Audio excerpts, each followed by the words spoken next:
देंगी टैफी डॉलर। मेरे साथ मत्ती की किताब बाइबल का 6वां अध्याय खोलिए। हमें आज सुबह सुबह बहुत सी चीजें देखनी है जिनका परमेश्वर के राज्य से संबंध है। इस सुबह मैं आपके सामने कुछ धारणाएं रखना चाहती हूँ। उपदेश के बाद उपदेश, लाइन के बाद लाइन, ताकि हम परमेश्वर राज्य से कुछ समझ सके, कुछ पा सके।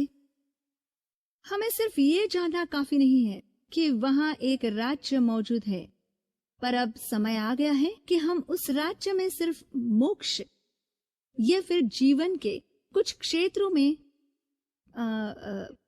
प्रावधानों के परे कार्य करें, पालन करें और उसके लिए सर्वोच्च तरीके से जीने के लिए सक्षम हो जाए। और इसलिए ये संदेश सर्वोच्च संदेश है और मुझे आशा है कि आप उन पर प्राथमिकता डालना शुरू करेंगे, क्योंकि सब कुछ जो हम सुनते हैं उसके बावजूद महत्वपूर्ण है कि हमने सुना है, लेकिन बाइबल कहती है कि वहां कुछ है जो प्राथमिक है और हमारे जीवन में पहले और सबसे महत्वपूर्ण है, और वो परमेश्वर के राज्य है। उन्होंने कहा कि हमें ये समझ लेना चाहिए, हमें ये इच्छा चाहिए, लालसा चाहिए, हमें खुद को परमेश्वर के राज्य में सक्रिय देखने के लिए शुरू करना चाहिए। हमें पता करना चाहिए कि इन अंतिम दिनों में हमें क्या करना चाहिए। सिर्फ बचाया जाना, धार्मिक होना पर्याप्त नहीं। आप में से कितने जन जानते हैं, दुनिया ने काफी धर्म देखा है, वे हमारे साथ सिर्फ चर्च आने से प्रभावित नहीं है। पर अब समय है जब हम सक्षम है परमेश्वर के राज्य और इस दुनिया के राज्य में संचालित लोगों के बीच का अंतर बताने के लिए। तो इस सुबह हमें कुछ और अधिक विकल्प बनाने होंगे। हमें कुछ निर्णय बनाने के लिए सक्षम होना होगा।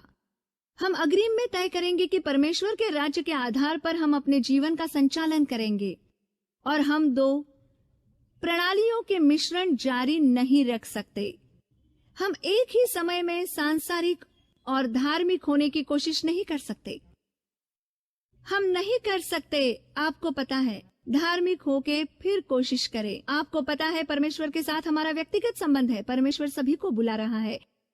वो चाहते हैं कि हम सब उन पर डालने के लिए सक्षम हो जाए और उन पर विश्वास रखना शुरू करें, ताकि हम उनकी चीजें करने का तरीका समझ सके और परमेश्वर के राज्य को समझ सके। और मत्ती 6 अध्याय में हम कई हफ्तों से देख रहे हैं जो हम परमेश्वर के राज्य के बारे में बात कर रहे हैं, और हम आज सुबह इसकी शुरुआत करेंगे और कुछ चीजें लाइन बाद लाइन आपके सामने रखेंगे, ताकि आप राज्य की कुछ बातों की धारणा समझ सके। क्योंकि मैं हमें जानने में और एक उचित मानसिकता पाने में सक्षम होता देखना चाहती हूँ। क्योंकि हम एक लोकतांत्रिक समाज में रहते हैं। हम वो दुनिया में रहते हैं जो बहुमत के शासन पर, लोकप्रिय मतों पर आधारित है, लेकिन राज्य का संचालन ऐसे नहीं होता। यीशु कभी भी परवाह नहीं करते कि आप उनके लिए मत करते भी हैं या नहीं करते हैं। उन्हें मतदान की कोई परवाह नहीं है। कैसे आपको पता है? आप जो महसूस करते हैं उसके कारण वो उस शब्द को बदलना जरूरी समझते हैं, या जो मनोरंजन विभाग उसके बारे में कहता है, आपको पता है वो शब्द अब प्रासंगिक नहीं रहा है। आप में से कितने जानते हैं कि वो एक ही हैं? बाइबल कल, आज है और सर्वदा कहती है। और इन संदेशों को इस सुबह, और वो जो आपने कुछ हफ्ते पहले सुने हो और वो जो आप भविष्य में सुनेंगे, हमें राज्य में इस संदेश को हमारे मस्तिष्क को घेरने नहीं देना चाहिए, और हमें परमेश्वर के राज्य में कुशल होने में खुद को सक्षम करना होगा। आमीन। तो मत्ती आज्ञा 6 वचन 33 को पढ़ेंगे, और फिर मैं किंग जेम्स के संस्करण और अन्य संस्करण से भी पढ़ना चाहूंगी। इसमें कहा है, इसलिए पहले तुम परमेश्वर के राज्य को और उसके धर्म की खोज करो, तो ये सब वस्तुएं भी तुम्हें मिल जाएगी। सबसे पहले परमेश्वर की राज्य की तलाश करें और उसके धर्म की, और इन सब बातों को आपसे जोड़ा जाएगा। लेकिन तलाश करें सबसे पहले उनके परमेश्वर के राज्य और परमेश्वर के धर्म की तलाश करें, और उनके करने का तरीका और सही होना, और फिर इसके अलावा इन सभी चीजों को एक साथ लिया जाएगा, तुम्हें दिया जाएगा।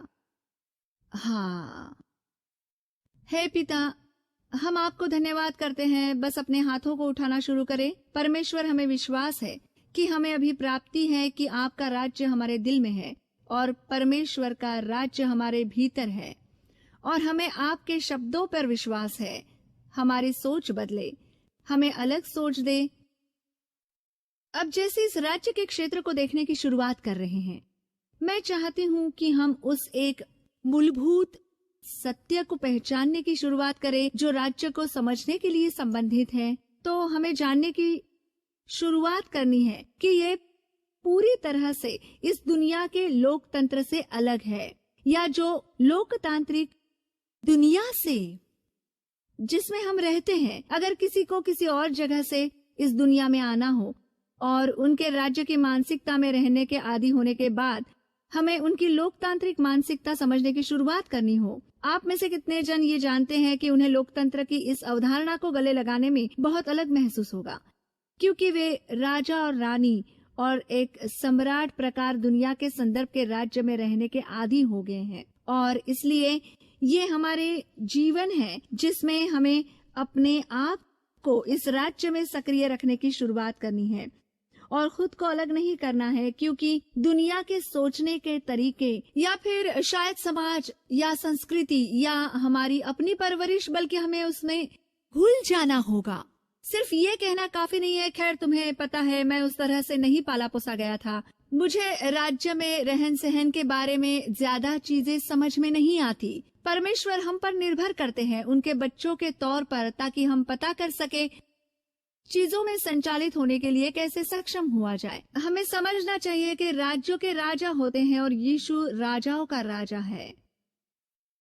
हर राज्य को राजा होता है और उस किंगडम में हमारा यीशु राजाओं का राजा है। और ये कहने के बाद सिर्फ ये अर्थ है कि हमें समझना शुरू करना होगा कि वो राज्य के राजा है, तो उनका राज्य पर कब्जा है, उनके पास शासन है, और उन्होंने खरीदा है जो कि शैतान ने गार्डन ऑफ ईडन में से चुराया था। हमारा राज्य लौटाए जो परमेश्वर ने आदम और हव्वा के हवाले किया हुआ था।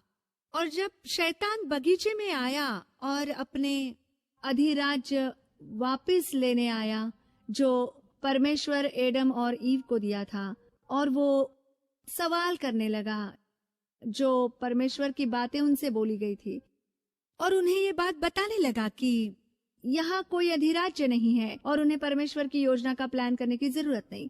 लेकिन समय के माध्यम से और परमेश्वर की योजना के माध्यम से कितने लोग परिचित हैं, और वो योजना बहाल करने की है।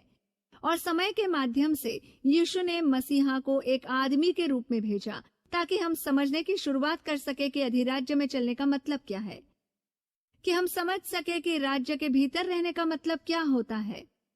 और इसलिए बाइबल कहती है कि हर राजा अधिराज्य होता है, और यही वो काम करने का तरीका है, ये उनके सही होने का तरीका है।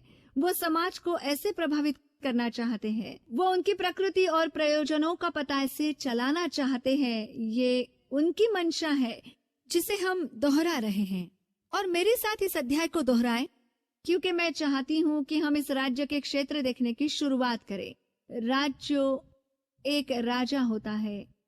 शैतान इस दुनिया का राज्य है और उनके पास दुनिया की प्रणाली है जो सांसारिक तरीके से संचालित है, जिसका आधार स्वार्थ आत्मरक्षा पर आधारित है, और जो लाभ देने बनाम लाभ लेने पे चिंतित है। इस दुनिया के राज्यों की इतनी सारी चीजें हैं जो हमें समझनी शुरू करनी है। यहाँ दो प्रणालियां हैं, एक परमेश्वर का राज्य है और दूसरा इस दुनिया का राज्य है, और मसीहा उस राज्य का राजा है। अब प्रकाशित वाक्य आज्ञा 1 वचन 5, में कहा गया है, यीशु की ओर से जो विश्वास योग्य साक्षी है और मृतकों की पहली प्रजात है और पृथ्वी के राजाओं के राजकुमार है, जिन्हें हम प्यार करते हैं और उनके पवित्र रक्त से हमने अपने पाप धोए हैं और हमें बनाया है। कोई कहे कि उन्होंने मुझे बनाया है। शास्त्र का कहना है कि यीशु ने हमें राजा और आराधक बनाया है। उसने वो राज्य प्रभु यीशु और उसके पिता के लिए बनाया था ताकि वो राज्य कर सके और उनके पिता तक उनकी महिमा और प्रभुत्व सदा के लिए रहे। तो एक चीज हमें समझनी शुरू करनी चाहिए कि हर राज्य को एक राजा और मसीह राजाओं का राजा है और उन्होंने हमें बनाया है और राजाओं और उसकी प्रजा के अधिराज्य में संचालित करने की क्षमता दी है और वही सच्चा राजा है और उन्होंने ही हमें राजा बनाया है। वे बड़े राजा है और हम छोटे राजा है। तो हमें ये समझना शुरू करना है कि ये सब परमेश्वर की योजना की धारणा से जुड़ा है। हमें अपने आप को उसकी योजना में, उसकी चीजें करने के तरीके में और उनके सही रास्ते में देखना होगा। आप में से कितने जानते हैं कि यीशु को सत्ता नहीं मिली थी? आमीन। तो हमें ये समझने की शुरुआत करनी है कि दुनिया की नींव रखने से पहले परमेश्वर ने पहले से स्थापित कर लिया था कि सिंहासन पे कौन बैठेगा और किसके पास शक्ति होगी और किसके पास राज्य होगा और पृथ्वी पे और जीवन में किसका अधिकार होगा। तो हमें ये समझने की शुरुआत करनी है कि दुनिया की नींव रखने से पहले परमेश्वर ने पहले से स्थापित कर लिया था कि सिंहासन पे कौन बैठेगा, किसके पास शक्ति होगी और किसके पास राज्य होने वाला है और पृथ्वी पर हमारे जीवन में किस व्यक्ति का अधिकार होने वाला है। हम उसके लोग हैं और इसलिए उन्होंने सब हमें दिया है। जय हो परमेश्वर की। सब कुछ जो इस दुनिया में मौजूद है हम उसके अधीन हैं। आप में से कितने जानते हैं हम इस दुनिया में हैं लेकिन हमें इसमें नहीं होना चाहिए था। हमें परमेश्वर के राज्य को अपनाना होगा और उसी के साथ राज कर और घोषणा करनी होगी कि प्रभु का राज्य आ गया है और परमेश्वर की शक्ति का प्रभाव हमारे क्षेत्र के दायरे में स्थापित करने की सक्षमता रख सकते हैं।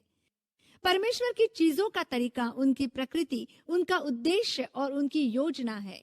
आमीन। तो राज्यों के राजा होते हैं और प्रभु यीशु राजाओं के राजा है। अब हम राज्य के बारे में एक और सिद्धांत की स्थापना करेंगे। मेरे साथ मत्ती अध्याय 4 में देखो। राज्यों में प्रदेश होते हैं।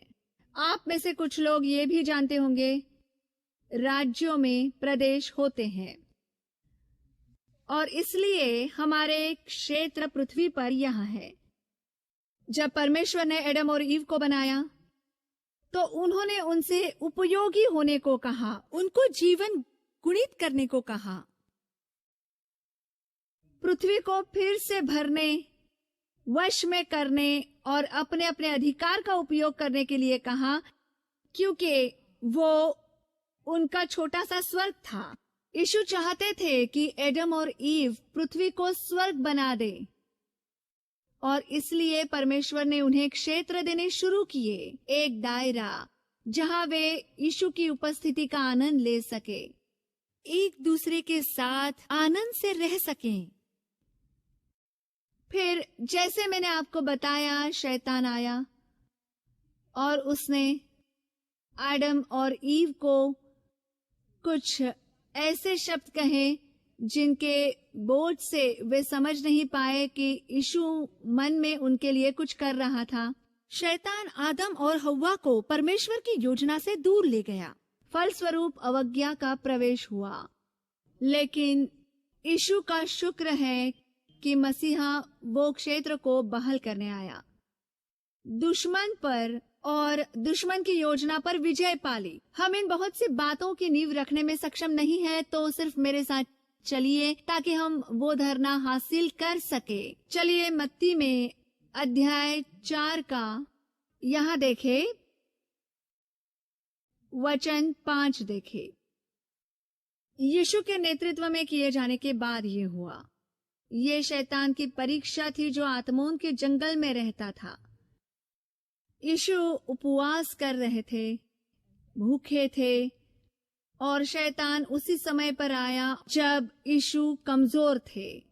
शायद ये सोचकर कि यीशु कमजोर होंगे, वो इस स्थिति में होंगे कि सर्वशक्तिमान यीशु के आदेशों की अवज्ञा करे।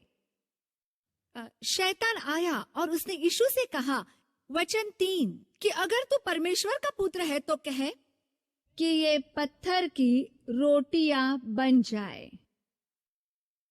ये वैसी ही चाल है जैसे अदन के बगीचे में आदम और हव्वा से उसने आकर कहा।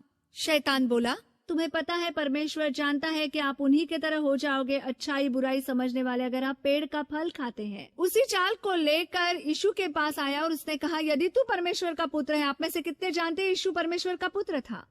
उन्होंने कहा कि अपने अधिकार या आदेश से इन पत्थरों की रोटी बनाओ। तो शैतान जानता था कि उसके पास अधिकार था, ठीक उसी तरह जैसे वो जानता है कि आपके पास अधिकार है, लेकिन वो चाहता है कि हम उस अधिकार का उपयोग ना करें। वो नहीं चाहता हमें पता चले हमारे पास क्या है। वो नहीं चाहता तुम जान सको कि तुम उसे हरा सकते हो। वो नहीं चाहता कि तुम्हें कुछ भी पता चले। वो चाहता है कि तुम अनभिज्ञ और धार्मिक रहो, ना हो कोई शक्ति, और सिर्फ फार्म और फैशन के माध्यम से गुजरता रहे, लेकिन कभी भी परमेश्वर का राज्य बनाने में, स्थापना करने में सक्षम ना हो। परमेश्वर का तरीका है चीजें करने का, और इसलिए वह कहते हैं, आदेश है कि इन पत्थरों की रोटी बनाई जाए। लेकिन उसने जवाब दिया और कहा, ये लिखा है, आदमी केवल रोटी से ना जिए, बल्कि परमेश्वर के मुंह से निकलने वाले हर शब्द से जिए। परमेश्वर के मुंह से निकलने वाले हर शब्द से जिए। ये लिखा है कि आदमी केवल रोटी से ना जिए, बल्कि परमेश्वर के मुंह से बाहर निकलने वाले हर एक शब्द से जिए। तो शैतान उसे अपने अधिकार का उपयोग करवाने की इस तरह कोशिश कर रहा था कि यीशु ने कहा, नहीं, मैं अपना अधिकार का उपयोग उस पर नहीं करूंगा। और वो 5वें वचन में कहते हैं, फिर शैतान उसे ले जा पवित्र शहर में और मंदिर के शिखर पर उसे बसा दो।